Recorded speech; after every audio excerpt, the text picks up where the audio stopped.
Good evening. I'm glad you could come on my evening walk with me. Our project this week is about Andy Goldsworthy. So while I'm walking, I think about the project and nature and what's around that I might be able to use. I came across all of these droppings from a tree and thought they were interesting, but nothing really came to my head of something I could do. But thinking, what tree did they come from? Maybe there's something I could do with the tree. So as I'm walking, I kind of look around to see if I can figure out what type of tree they come from. I don't know. Do they come from that one? I don't know, but still nothing's kind of come to me that how I could use it. I'm in the park right now. There's a lot of car noises and some bird noises. It's getting kind of dark.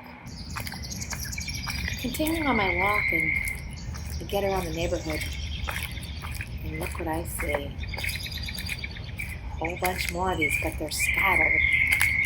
They're more consistently scattered throughout the sidewalk.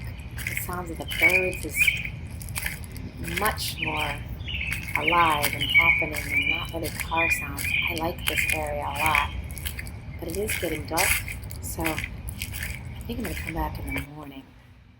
Good morning. Brought a brush along with me because I thought maybe I could make a path in here.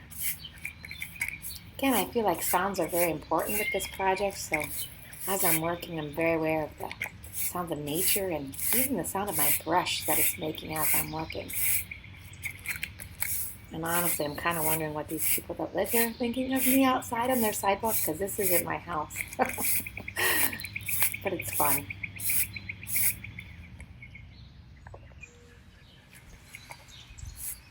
I hope you enjoyed doing your project this week.